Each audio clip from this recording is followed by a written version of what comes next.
함께 보실 말씀은 구약성경 학개서 1장 7절에서 11절까지의 말씀입니다. 구약성경 학개서 1장 7절에서 11절까지의 말씀이고요. 제가 가진 성경으로 1310쪽에 있습니다. 찾으셨으면 우리 한 절씩 교독하도록 하겠습니다. 제가 먼저 읽겠습니다. 학개서 1장 7절입니다. 만군의 여호와가 말하노니 너희는 자기의 행위를 살필지니라.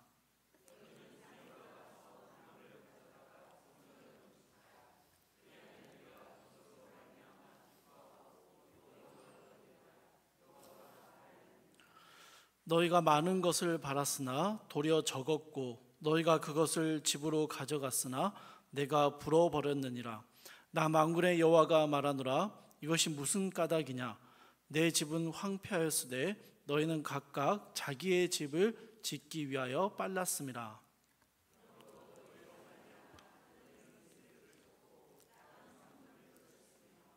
함께 읽겠습니다. 내가 이 땅과 산과 곡물과 새 포도주와 기름과 땅의 모든 소산과 사람과 가축과 손으로 수고하는 모든 일에 한죄를 들게 하였느니라. 아멘.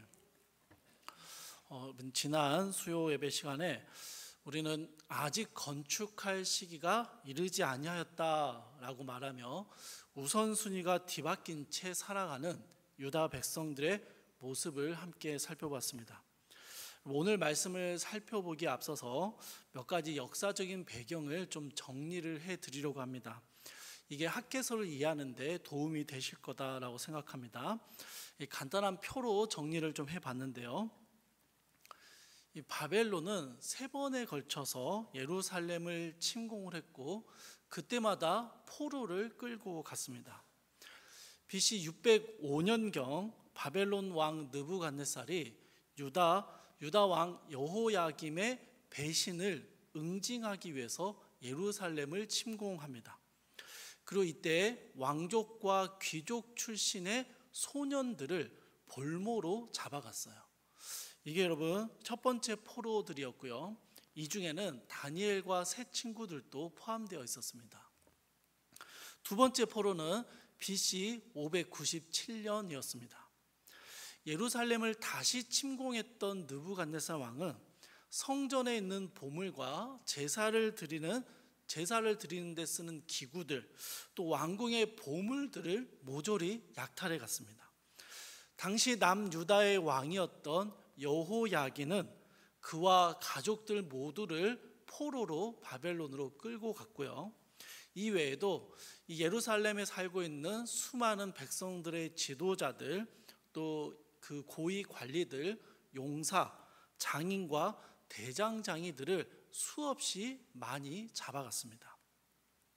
그러니까 여러분 고위 관리들과 기술직들, 고급 기술자들, 또 최정예 군인과 군대의 지휘관들을 모조리 포로로 끌고 가버린 거죠. 그러니 여러분 남은 유다 나라가 어떻게 되겠습니까?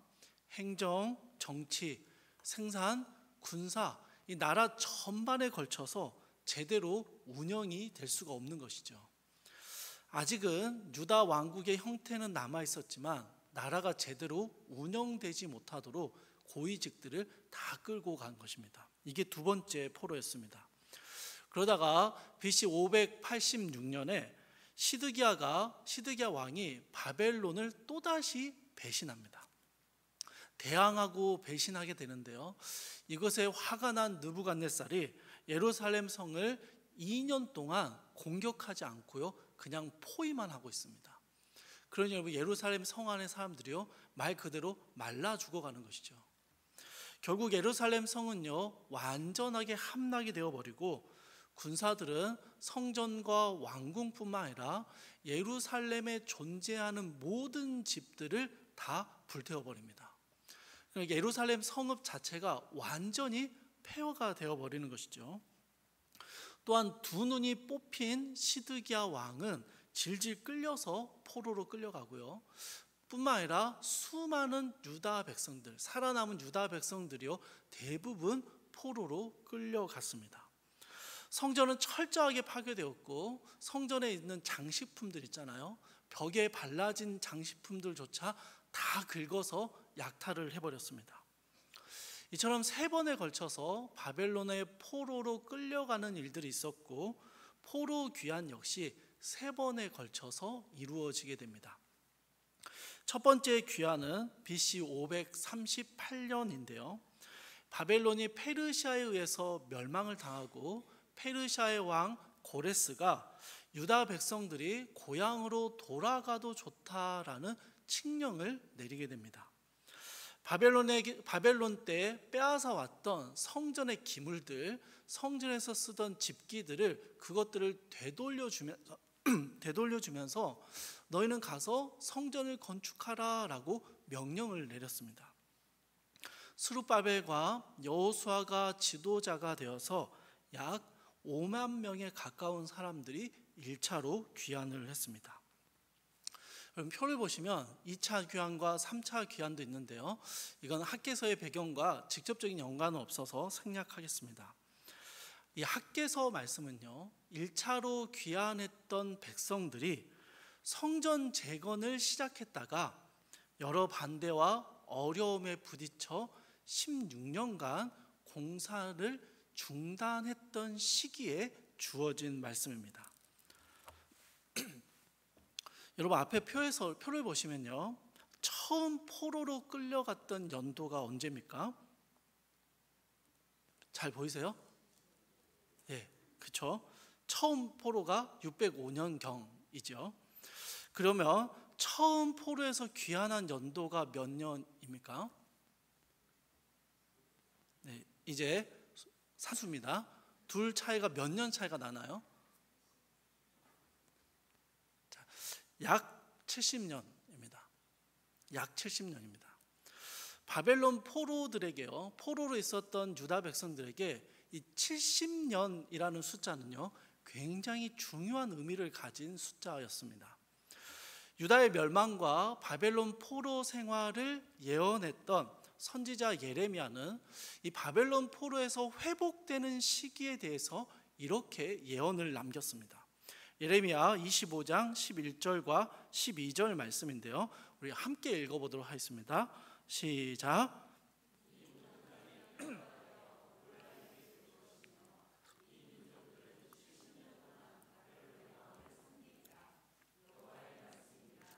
(70년이) 끝나면 내가 바벨론의 왕과 그의 나라와 갈대아인의 땅을 그 죄악으로 말미암아 벌하여 영원히 폐허가 되게 하되. 그럼 또 예레미야 29장 10절 말씀입니다. 제가 읽을게요. 여호와께서 이와 같이 말씀하시니라. 바벨론에서 70년이 차면 내가 너희를 돌보고 나의 선한 말을 너희에게 성취하여 너희를 이곳으로 돌아오게 하리라. 한 구절만 더 보겠습니다. 예레미야서 29장 14절입니다. 이것을 함께 읽겠습니다. 시작. 이것은 여호와의 말씀이니라.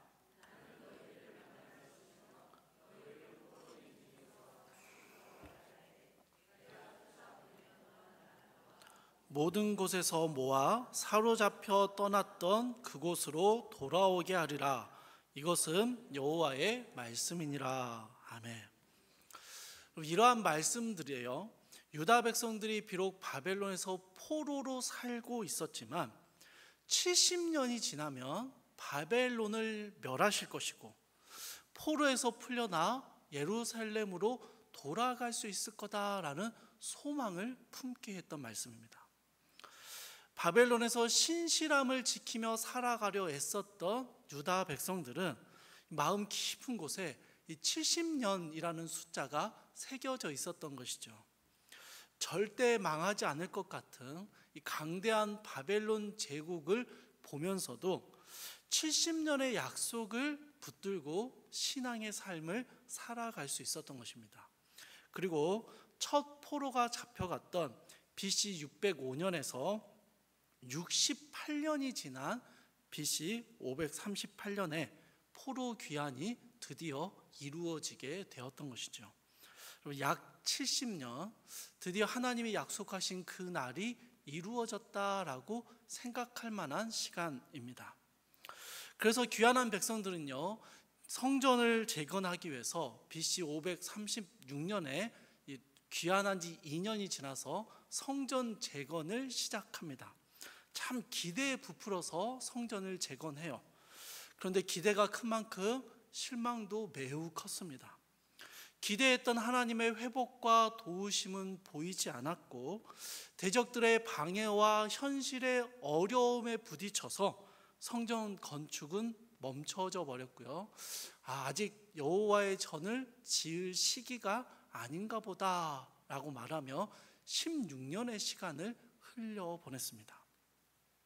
사실 여러분, 저는 여기까지의 역사적인 배경을 살펴보면서 두 가지의 의문을 가지게 되었습니다. 하나는요, 하나님께서 예레미야를 통해서 70년이라는 아주 구체적인 숫자를 알려주셨는데, 이게 혹시 상징적인 의미이거나 혹은 대략적인 기간을 말씀하신 것인가 하는 의문입니다. 왜냐하면 여러분, 저희가 헤아려 본 대로 첫 포로로 끌려간 것부터 첫 귀환까지의 시기는 사실 70년이 아닙니다. 68년이에요. 고대 시대에 2년 정도 차이 나는 거 그냥 맞는 거나 다름없다라고 생각하실 수 있습니다. 그런데 여러분, 우리 하나님이 그렇게 대충 맞추시는 분이 아니시거든요. 하나님은 정말 한치의 오차 없이 정확하게 이루어 가시는 분이십니다. 온 우주 만물을 한치의 오차도 없이 운행하시는 분이 하나님이세요. 그런데 이 하나님이 대충 70년이다라고 말씀하셨다라고 이해할 수는 없다라는 것이죠. 여러분 공감이 되시죠? 제가 너무 빡빡하게 구는 거 아니죠? 공감하시죠?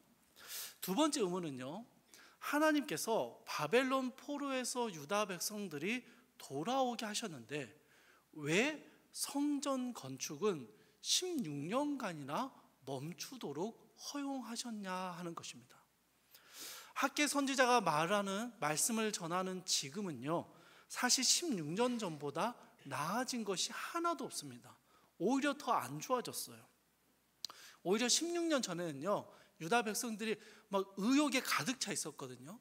그런데 16년이 지나고 나서 유다 백성들의 마음은 낙심되고 침체되어 있습니다.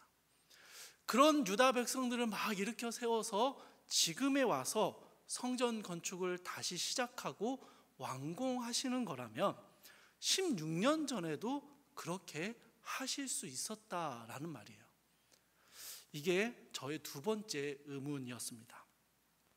사랑하는 여러분, 이 신앙생활을 하시다 보면, 그리고 말씀을 읽다 보면 몇 가지 이렇게 잘 맞지 않는 의문들이 생겨나곤 합니다. 뭔가 딱 맞아 떨어지지 않고, 하나님 왜 이렇게 하셨지? 왜 내 삶에 이런 일을 허락하시지? 라고 뭔가 확실히 이해되지 않는, 딱 맞아 떨어지지 않는, 납득되지 않는 그런 일들 말입니다. 여러분, 이런 걸 전문 용어로는요, 아다리가 맞지 않는다 이렇게 표현해요. 안 맞는 거예요. 아무리 생각해도 잘 안 맞아요. 대충은 맞는데 정확하게 맞지 않는 거죠. 이럴 때 여러분 두 가지를 기억하십시오. 우리 하나님께서는 실수나 오류가 없으신, 한치의 어긋남이 없는 분이다라는 사실이에요. 이게 첫 번째고요. 두 번째는 그렇게 완벽하신 하나님께는 언제나 뜻과 계획하심이 있다라는 사실입니다. 학개의 당시에 유다 백성들이 처해 있었던 이러한 의문스러운 상황들 역시 하나님의 뜻과 계획하심이 담긴 오차가 없는 하나님의 역사였습니다. 의문점을 하나씩 좀 풀어볼게요. 먼저 70년이라는 시간에 대한 것입니다. 학개서 1장 1절을 보시면 다리오 왕 제2년에 여호와의 말씀이 학개에게 임했다라고 말씀합니다. 이때가 BC 520년입니다. 계속 연도를 말씀드리니까 막 무슨 역사 공부하는 것 같아서 좀 그러시죠?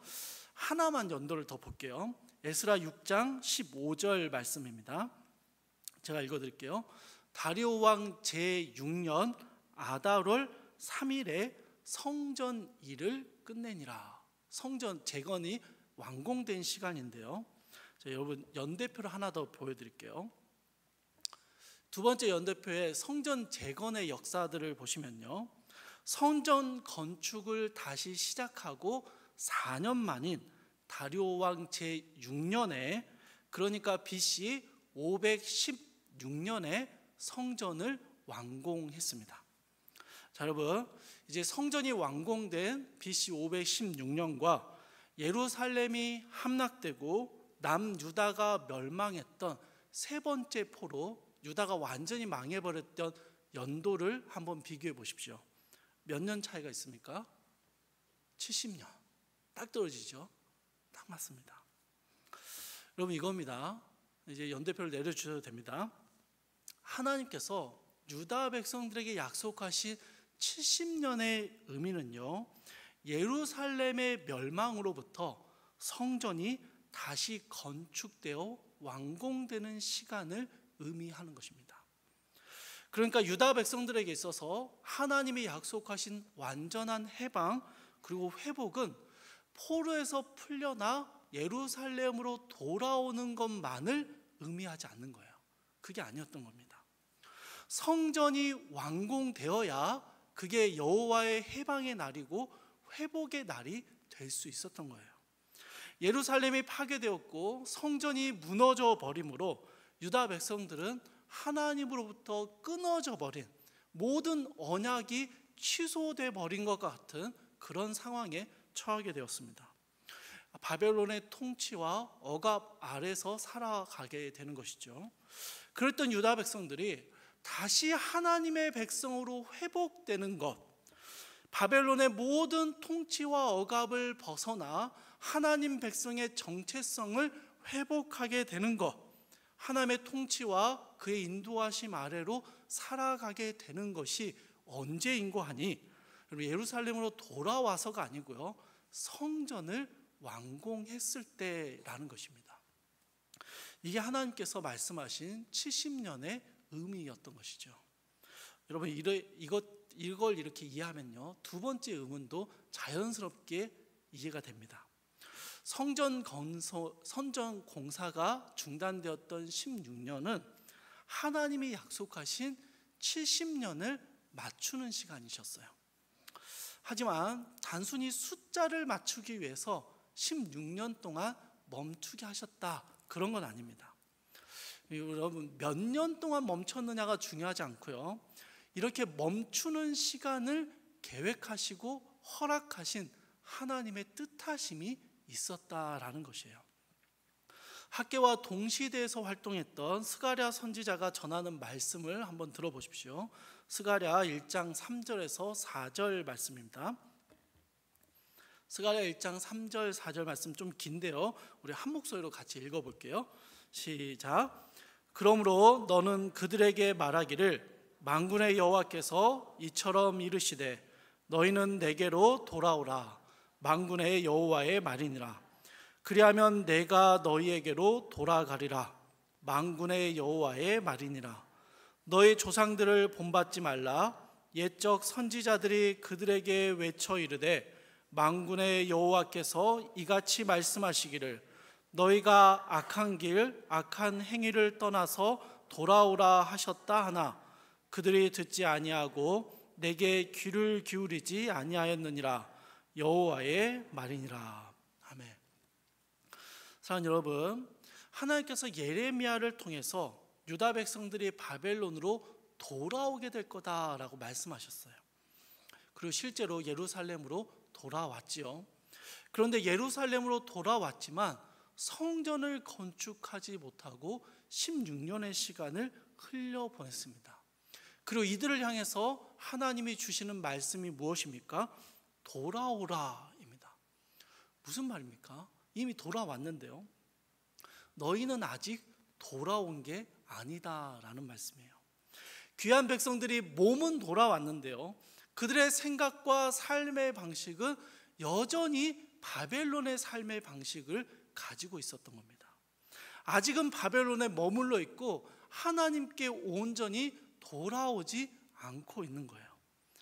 그래서 하나님 역시 이들 가운데 돌아오지 않으셨다라고 말씀하고 있습니다. 이미 돌아왔지만 아직 돌아오지 않은 이 모순된 16년의 시간을 유다 백성들이 살아가고 있었던 것이죠. 여러분, 이런 유다 백성들의 삶의 모습이 여러분 이해가 되십니까? 우리도 자주 경험하는 모습들입니다. 예배를 드리러 앉아 있어도 마음은 콩밭에 가 있습니다. 주일에 교회에서 성도들처럼 살고 있지만 남은 일주일은 세상에서 성도가 아닌 것처럼 살기도 합니다. 나는 분명히 하나님을 믿고 신뢰하는데 어떨 때는 나는 하나님을 믿는 게 아닌 것 같다 싶을 때도 있는 거예요. 여러분, 유다 백성들이요, 이렇게 모순된 16년의 시간을 보내고 있었습니다.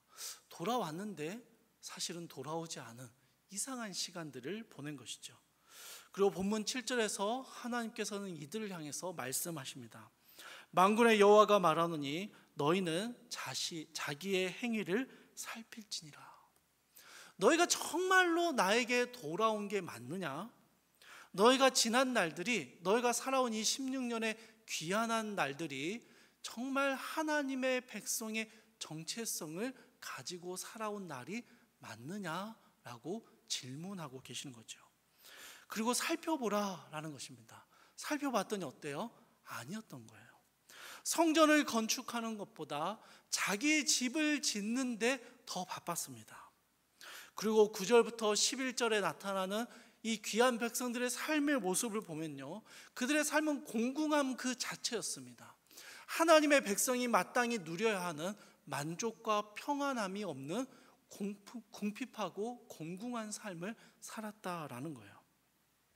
9절부터 11절에서 하나님께서는요, 너희들이 이런 결핍과 궁핍함을 겪으며 살아가는 그 이유를 이렇게 말씀하십니다. 그럼 9절을 보시면 백성들이 집으로 가져오는 소산물들을 내가 불어버렸다라고 말씀하세요. 11절에서는요, 손으로 수고하는 모든 일들에 한재를 들게 하였다라고 말씀하십니다. 여러분, 이 한재라는 단어는 9절에서 나왔던 내 집이 황폐하다, 예루살렘 성전이 황폐해졌다라는 말과 어근이 똑같습니다. 그러니 하나님이 하시는 말씀이 뭐냐면요, 성전이 황폐하니 나도 너희의 삶을 황폐하게 만들었다라는 말씀이에요. 2018년도 말에요, 신천지의 내부 공지 내용이 언론에 공개된 적이 있습니다. 어떤 내부 공지였냐면요, 한 해 동안 전도를 하지 못한 신자들은 12월 28일까지 100만 원을 소속 교회에 내고 총회에 10만 원을 추가로 내라라는 공지였습니다. 신자의 의무를 게을리했으니 벌금을 내라라는 것이죠. 그리고 이 돈을 내지 않을 거면 신천지를 탈퇴하라라고 말했습니다. 이 벌금을 못 내고 탈퇴당하는 사람이 참 많았으면 좋겠다, 그런 생각을 했었습니다.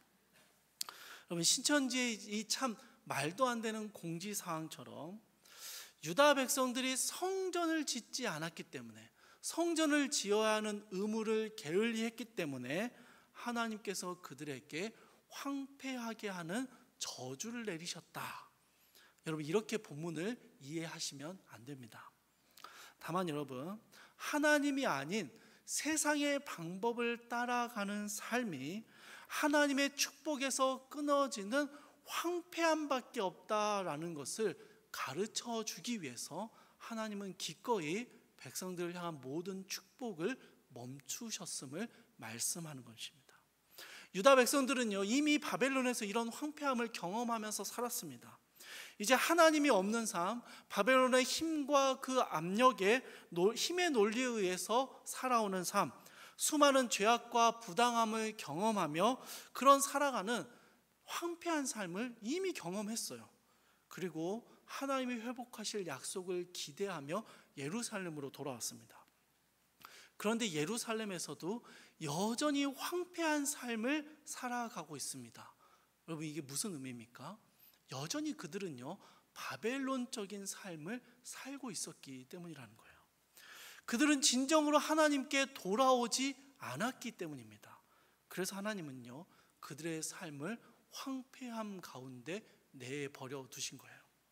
하나님이 없는 삶, 하나님께 돌아오지 않는 삶은 바벨론에서의 황폐함과 조금도 다름이 없음을 하나님은 보여주고 계시는 겁니다.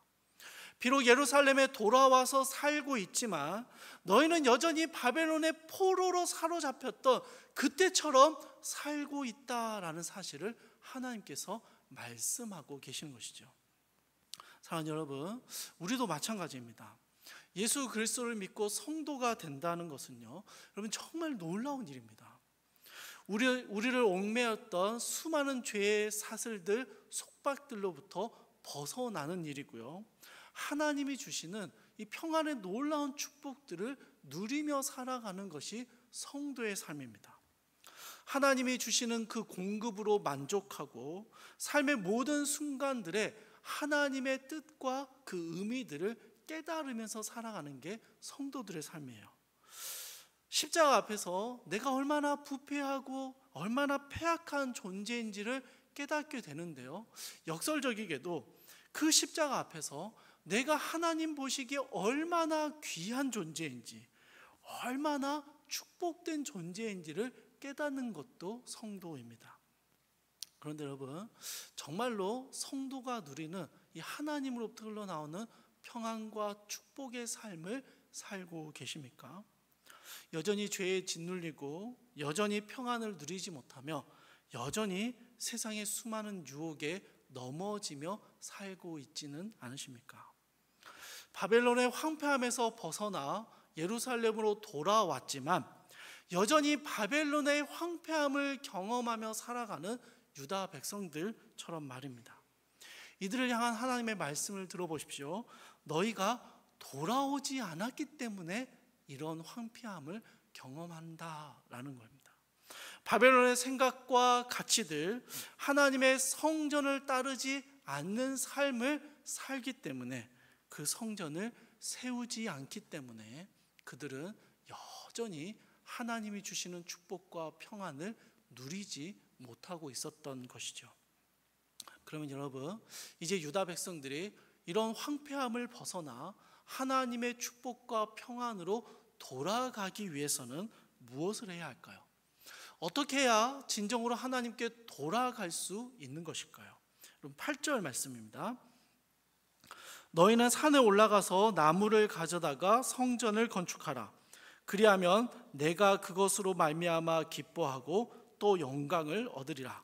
여호와가 말하였느니라.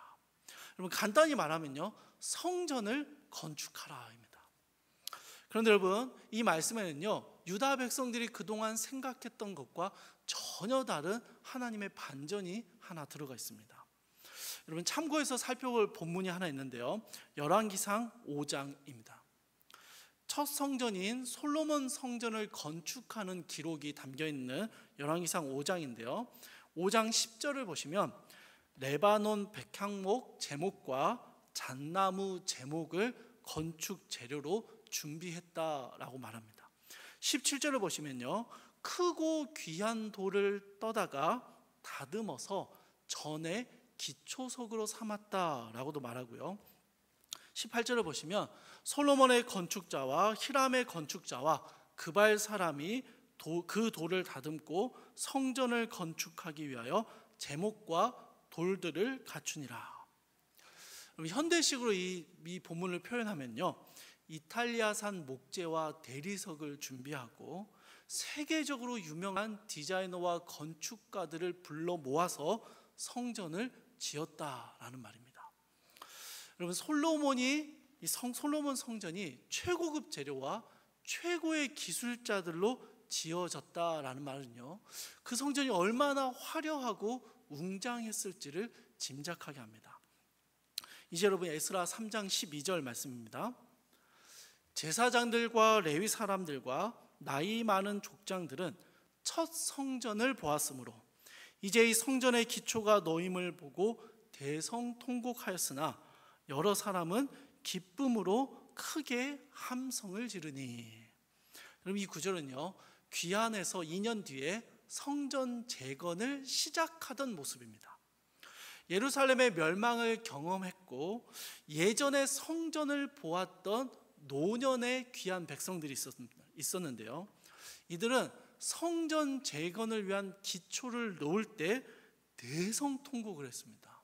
왜 이렇게 울었을까요? 너무 감격해서 울었을까요? 여러분, 대성통곡이라고 번역되어 있는 이 히브리어 단어는요, 기쁨의 울음보다는요, 비통하고 애통한 울음을 표현하는 단어입니다. 그러니까 여러분, 노인들이요, 기쁘고 감격스러워서 우는 게 아닙니다. 마음이 아프고 몹시 슬퍼서 큰 소리로 울고 있었던 것입니다. 이들이 왜 이렇게 비통하게 울고 있는 것일까요? 여러분, 성전은요, 이들이 첫 성전을 보았던 사람들이다 라고 설명합니다. 이들이 우는 이유가 여기에 담겨 있습니다. 처음 성전이 자신들의 죄악으로 인해서 허물어지는 것을 봤던 사람들입니다. 그 화려했던 성전이 하나도 남김없이 돌 위에 돌도 남지 않고 파괴되는 것을 보았어요. 그때를 떠올리니 회개와 자복에 이 마음이 아팠겠죠. 그래서 울었습니다. 그런데 여러분, 또한 이 첫 성전에 비하자니 이 두 번째 성전은 너무 초라한 거예요. 첫 성전의 그 화려함들을 생각해 보니 이 두 번째 성전은 폐허의 돌을 놓고 있고 마땅한 건축 자재도 없이 성전 건축을 시작하는 이 초라한 모습이 너무 마음 아파서 울었던 것입니다. 여러분, 중요한 것은요, 이 솔로몬 성전과 비교했을 때 귀한 백성들이 재건하려 했던 성전은 사실은 엄청 초라하고 보잘것없었다라는 사실입니다. 성전 재건의 사명을 가지고 고향으로 돌아왔습니다. 어떤 성전에 대한 그림을 그리고 있을까요? 이 솔로몬 성전만큼 화려한 것을, 웅장한 것을 지어야지. 그래서 하나님이 다시 살아계심을 드러내고 만방에 이 예루살렘이 회복되었다는 것을 보여줘야지. 여러분, 이런 기대와 부푼 마음이 있지 않았겠습니까? 그런데 막상 성전 재건을 건축하는데 너무 초라한 거예요. 또 성전 건축을 하려고 하니 수많은 방해에 부딪혀서 시간 여유도 없고 경제적인 여유도 없고 정말 삶이 너무 힘들어지고 이래서는 성전 건축 못하겠다라는 마음만 드는 것이죠. 그래서 성전 건축을 멈춰버렸습니다. 이런 유다 백성들에게 하나님께서 뭐라고 말씀하세요?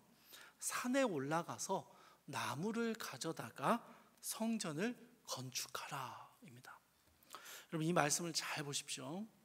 너희가 굶는 한이 있어도 최고급 백향목을 사다가 성전을 지어라. 너희가 모든 것을 다 팔아서라도 최고급 대리석을 사서 이 성전을 지어라. 그 말씀을 하시는 게 아닙니다. 여러분, 어떤 산이라고 지정도 해주지 않으세요. 그냥 그 산에 가서 나무를 가져다가 성전을 지으라고 말씀하십니다. 여러분, 이것은요, 그냥 눈에 보이는 산이에요. 앞산이고 뒷산입니다. 그냥 바로 보이는 그 산에 올라가서 나무를 가져와라, 목재를 가져와라 라는 것입니다. 여러분, 그렇게 산에 올라가면요, 건축에 적합한 나무가 널려 있을까요? 아니에요. 없습니다. 그냥 그 지역에서 흔히 볼 수 있는 올리브나무, 무화과나무, 전나무 같은 나무들이 있는데요, 이런 잡목들 혹은 좀 귀한 나무이기도 하지만 건축에 쓰이기에는 그렇게 마땅한 나무들은 아니었습니다. 그런데 하나님은요, 바로 흔히 볼 수 있는 그 나무들을 가져다가 결코 좋은 건축 재료가 될 수 없는 그 나무를 그냥 가져다가 성전을 지으라고 말씀하십니다. 그렇게 하면 잡목들을 가져다가 성전을 지으면 하나님께서 그것으로 말미암아 기뻐하고 또 영광을 얻으리라 라고 말씀하세요. 사랑하는 여러분, 성전이 어떻게 지어지면 하나님이 기뻐하실까요? 하나님을 위한 집이 지어지는 그 자체로 기뻐하시는 거라면, 하나님을 위한 집이어서 기뻐하시는 거라면 성전을 더 화려하고 웅장하게 짓는 것이 하나님을 더 기쁘게 하는 방법이 될 것입니다. 그런데 아닙니다, 여러분. 하나님은 성전의 크기와 화려함을 기뻐하시는 게 아니었습니다. 바벨론의 황폐함에서 벗어나지 못하고 여전히 여호와께로 돌아오지 못하고 있는 그 이스라엘 백성들, 유다 백성들을 하나님께로 돌아오는 것을 기뻐하십니다. 8절에서 영광을 얻으리라 라고 번역된 이 구절은요, 문자적으로 해석하면 나의 영광을 보이리라 라는 말씀입니다. 솔로몬의 성전, 그 화려한 성전에서 하나님의 영광이 드러나는 게 아니고요, 잡목들을 가지고 성전을 겨우겨우 지어내는, 얼기설기 지어내고, 목재는 어디서 쓰겠습니까? 예루살렘 폐허가 된 돌덩이들 가져다가 쓰는 거예요.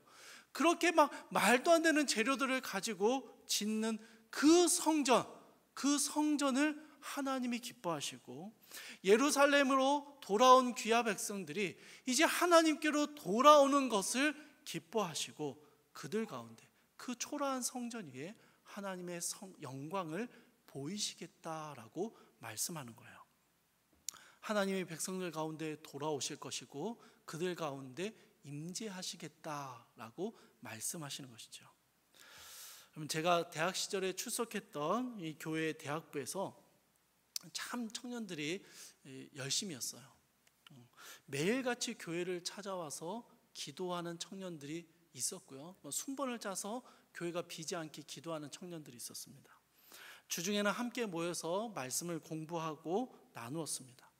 개인적으로는 성경 연구 방법을 가르쳐 주었고, 배워서 매일 말씀을 깊이 묵상하고 공부하는 사람들이 참 많았습니다. 그런데 이 대학을 졸업하고 직장에 간 선배들이 말씀과 기도에서 점점 멀어지는 거예요. 그 이유를 제가 살펴보니 이유가 무엇이었는지 아십니까? 평소에 대학 시절에 가만히 앉아서 2시간이고 3시간이고 말씀에 집중하고 연구하고 공부했었는데, 이 직장을 다니다 보니, 사회생활을 하다 보니 그만한 시간을 못 내겠더라라는 거예요. 그러니 말씀을 못 펼치지 못하겠다라는 거예요. 집중하고 앉아서 기도할 거면, 제대로 기도하려면 1시간이고 2시간이고 앉아서 기도해야 되는데, 그럴 여유가 없다 보니 기도 자체를 못하겠다라는 겁니다. 여러분, 어떤 부분에서는 이해가 됐어요. 그런데 하나님께서 1시간, 2시간 기도하는 기도만 기뻐하시고 응답하시는 걸까요? 2-3시간 말씀에 집중하고 그 말씀에 온전히 집중해야만 하나님의 뜻을 발견할 수 있는 걸까요? 아니죠, 여러분. 5분 기도, 3분 말씀 묵상도 하나님을 만나고 하나님을 내 삶의 중심에 세우는 아주 중요한 방법입니다. 그리고 하나님은요, 그 5분의 기도, 3분의 말씀 묵상 가운데 그분의 영광을 보여주시는 것이죠. 사랑하는 여러분, 오늘 말씀을 통해서 우리는 하나님께로 여전히 돌아가지 않고 일상을 살아가는 그 유다 백성들의 모습을 보게 됩니다. 그리고 우리 역시 여전히 하나님께 온전히 돌아서지 못하고 일상을 살아가고 하나님이 주시는 평안과 축복을 온전히 누리지 못하고 있음을 깨닫게 하십니다. 사랑하는 여러분, 하나님께로 돌아가야 합니다. 그런데 그 결단은요, 뭔가 거창하고 화려하고 대단한 것이 아닙니다. 성도들이 주님께 드리는 결단은요, 작은 이 잡목들로 성전을 세우는 것부터 시작하는 것입니다.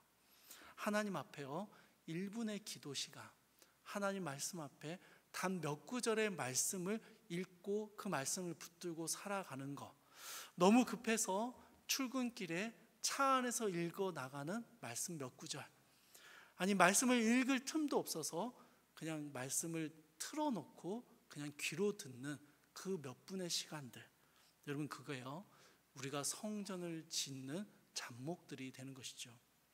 그리고 하나님은 그러한 잡목으로 지은 우리의 성전, 우리 믿음의 모든 노력들 위해 하나님의 영광을 보이시겠다라고 약속하신 것입니다. 사랑하는 여러분, 오늘 이 자리가 하나님께 돌아가는 첫 걸음이 될 수 있기를 바랍니다. 큰 걸음이 아니어도 괜찮습니다. 아주 작은 걸음. 이제부터 하나님께 기도해야겠다. 말씀을 조금이라도 읽어야겠다. 이 작은 결심이 우리가 하나님의 영광을 보는, 하나님의 평안과 축복을 누리는 하나님의 백성으로 돌아가는 하나의 걸음이 되는 것이죠. 이 작은 첫걸음을 통해서 주님의 은혜 가운데 들어가는 우리 모든 성도님들이 되시기를 주님의 이름으로 축복합니다.